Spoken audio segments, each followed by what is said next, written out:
Alors ce soir, un peu exceptionnellement, on m'a demandé de parler de moi et de ce que je crois.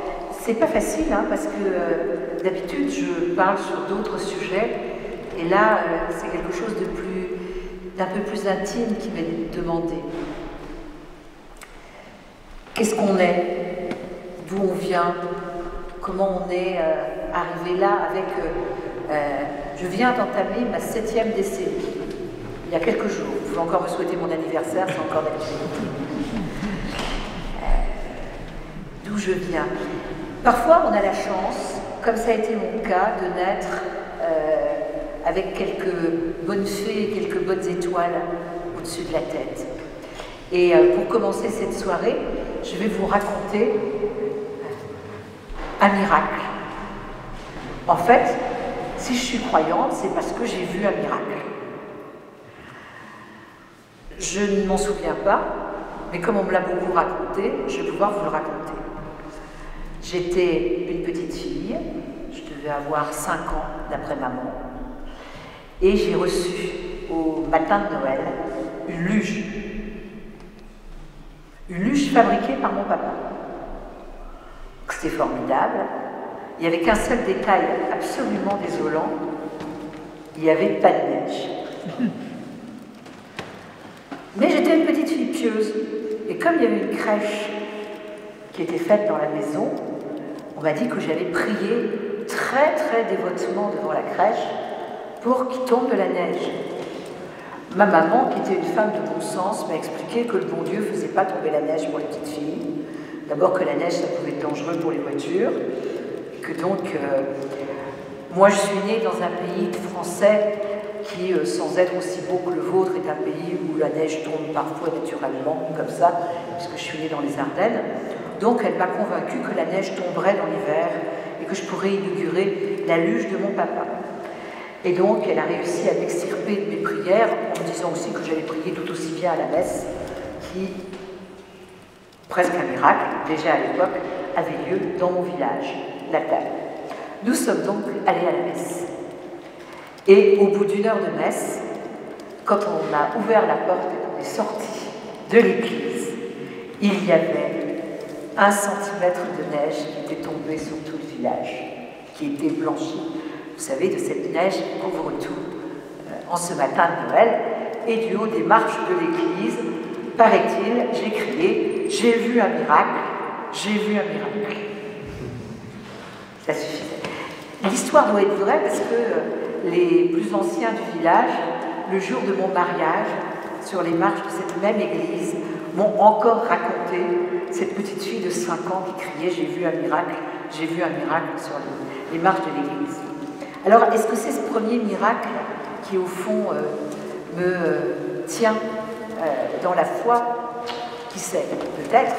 Peut-être que le fait d'avoir été assuré qu'il y avait un bon Dieu pour les petites filles qui voulaient faire de la luge un matin de Noël a été une des sources de ma foi.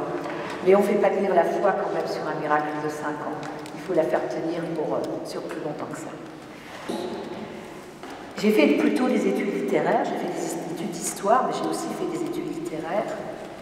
Et je reste absolument stupéfaite de la qualité des textes évangéliques.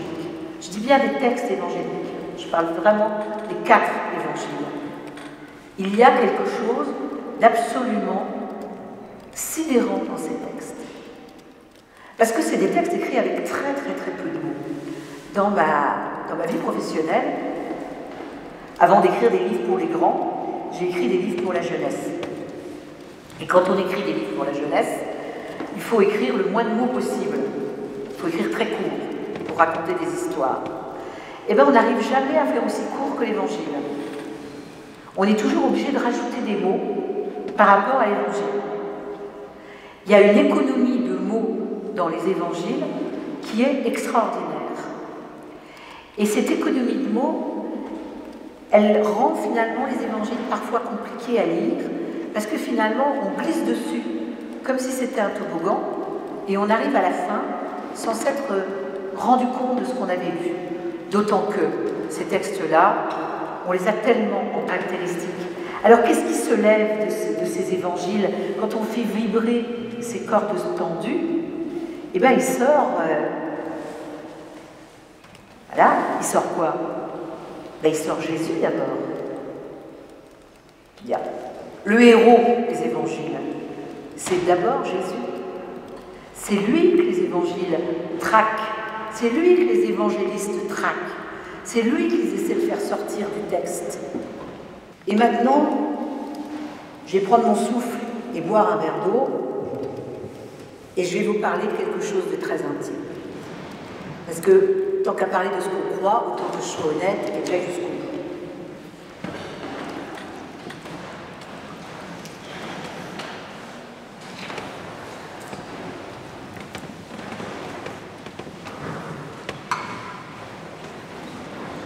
Vous vous souvenez sans doute d'un texte de Paul qu'on lit aux enterrements et qui commence par « Frères, je ne veux pas vous laisser dans l'ignorance à propos de ceux qui sont morts. » Et tout à l'heure, je vous ai dit que je vous reparlerai de mon mari. Voilà. Il s'appelait Claude. Il est mort il y a 1 an. Il est mort très brutalement. Il a dit « Je descends faire un tour au jardin. » Il a dit « C'est un beau matin ensoleillé, je vais faire un tour au jardin. » Et je l'ai trouvé 10 minutes plus tard. Il était mort. Alors quand on est devant cette réalité-là, on est devant une épreuve en se disant « Qu'est-ce que je crois moi dans cette affaire? Comment est-ce que ma foi, elle fait face à ça ?»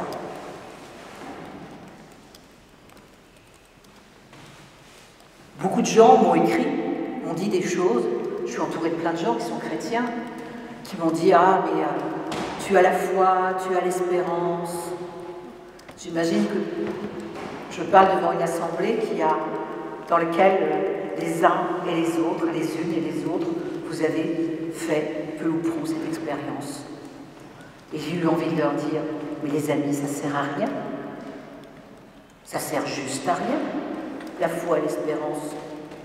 Moi, j'avais un mari bien aimé, j'avais un mari que j'aimais tous les jours, j'avais un mari depuis 38 ans avec lequel je n'avais jamais interrompu la conversation. J'avais un homme avec qui j'avais conjugué ma vie et rien ne peut me consoler de cette perte-là.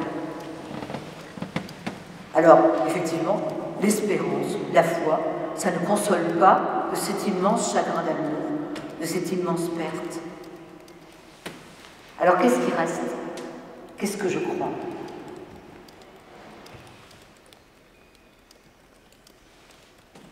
J'ai confié Claude à la mémoire de Dieu.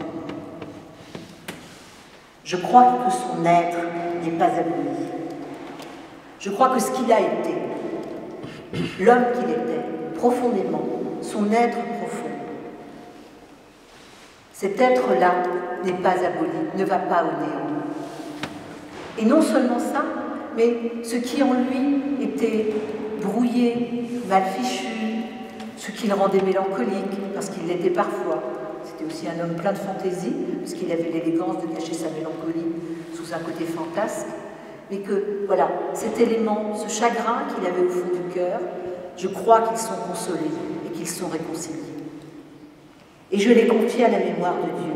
Je me souviens de la phrase de Jésus quand il dit « Dieu d'Abraham, Dieu d'Isaac, Dieu de Jacob, c'est le Dieu des vivants, ce n'est pas le Dieu des morts. » Et il me semble que de dire que j'ai confié Claude à la mémoire de Dieu, c'est de dire que je l'ai confié à une mémoire plus vivante que la mienne. Parce que moi, avec tout l'amour que j'ai pour cet homme, je veux dire, je l'oublie. Je l'oublie lentement. Oh, je ne l'oublie pas beaucoup, mais je l'oublie un peu. Quelque chose de flou commence à venir sur les bords de l'image, sur les bords des souvenirs. Les souvenirs s'estompent. Et c'est bien, il faut que ce soit comme ça. Parce que moi, j'appartiens à la vie de maintenant. J'appartiens à la vie où je fais réviser ma voiture, où j'appelle ma banquière, où je m'occupe de mon assurance, où je fais réparer mon toit. J'appartiens à ce monde de la contingence. Il faut bien que je continue à vivre. Et lui, mon bien-aimé, Il appartient à la mémoire de Dieu, qui le garde dans sa mémoire. Et qu'il ne se perdra pas. Il y est non seulement conservé, mais d'une certaine façon, il y est plus suscité qu'il n'a jamais été. J'hésite à dire ressuscité, parce que c'est là aussi, on est comme dans les églises avec les pierres usées, on est sur un mot qui s'use terriblement. Voilà. Je ne crois pas que son être a disparu. Ça ne me console pas complètement, mais ça me libère. Ça me libère du devoir d'être une vestale d'un amour qui a été. Je peux vivre dans la mémoire de cet amour vivant, mais je peux aussi me tourner vers la vie d'après. Il y a une vie d'après pour les vivants ce monde. Et il y a cette espérance. C'est plus qu'une espérance d'ailleurs, parce que au fond, c'est pour moi une conviction absolument profonde et qui m'habite. Donc voilà comment j'essaie de dire les choses. De fait, je ne vais pas dire que ma foi n'a pas été ébranlée. Elle a été secouée sévèrement, sérieusement, parce que, il y a un moment, il faut se dire, ben oui, je crois quoi maintenant dans cette affaire? Moi, j'avais été très épargnée. J'ai mes parents qui sont vivants. Je n'ai perdu ni frère ni sœur. Donc, au fond, j'ai été frappée dans ce que j'avais de plus proche, sans avoir été préparée à cette affaire-là. Et je me suis dit que ce soir aujourd'hui, vous disant ce que je crois, il fallait que je vous dise ça aussi. Et puis vous parlez de Claude, ça va me permettre aussi de vous dire quel est mon engagement de femme. Parce que vous vous attendez bien à ce que j'en dise quelques mots. Alors je vous ai dit que j'avais eu quelques chances dans ma vie. Un miracle avec la neige qui tombe, un curé de campagne formidable qui me fait lire la Bible, et j'ai eu une chance, j'ai rencontré Claude, qui était ce mari aimé. Et Claude, voyez-vous, c'était un homme féministe. Il m'a fait un très étrange cadeau quand il a obtenu ma main, quand il a obtenu que j'accepte de l'épouser. C'était la nuit de mes 21 ans. Il avait mené une guerre très sévère pour obtenir mon accord. Et il m'a fait une drôle de proposition. Il m'a dit, j'étais très loin d'avoir fait mes études, autant vous dire. Il m'a dit, tu ne portes pas mon nom, tu gardes le tien et tu deviens quelqu'un. C'est un cadeau que j'ai honoré. Et il a fait une chose très amusante, c'est qu'il y a environ une dizaine d'années, quand il a refait faire ses papiers sur sa carte d'identité, je ne sais pas comment ça se passe en Suisse, mais en France, régulièrement, une carte d'identité est plus valide, il faut la faire refaire. Et il a écrit sur sa carte d'identité « Claude Bonnel, époux Pelotti ». Alors c'est vrai que ça a été une bonne fée dans mon histoire, que cet homme qui finalement voulait d'une femme qui soit un alter ego, une vraie compagne avec qui il allait conjuguer sa vie, et pas quelqu'un qui allait lui servir de faire valoir, ou la soupe, comme vous préférez. Il y a une dernière chose que je voulais vous dire pour clore ce propos, c'est que on me prend souvent pour une casse-pied, le journal Libération a dit une emmerdeuse de bénitier. Vous voyez, une emmerdeuse de bénitier. Et puis souvent, en fait, on me dit, mais vous voulez beaucoup de mal à l'Église en tant qu'institution. Alors ça, c'est pas vrai. Moi, je pense que les choses humaines ont besoin de s'instituer, elles ont besoin de s'organiser. Et donc, on a besoin de religion. On a besoin d'une forme humaine à la foi. La forme humaine qu'on donne à la foi, c'est la forme religieuse.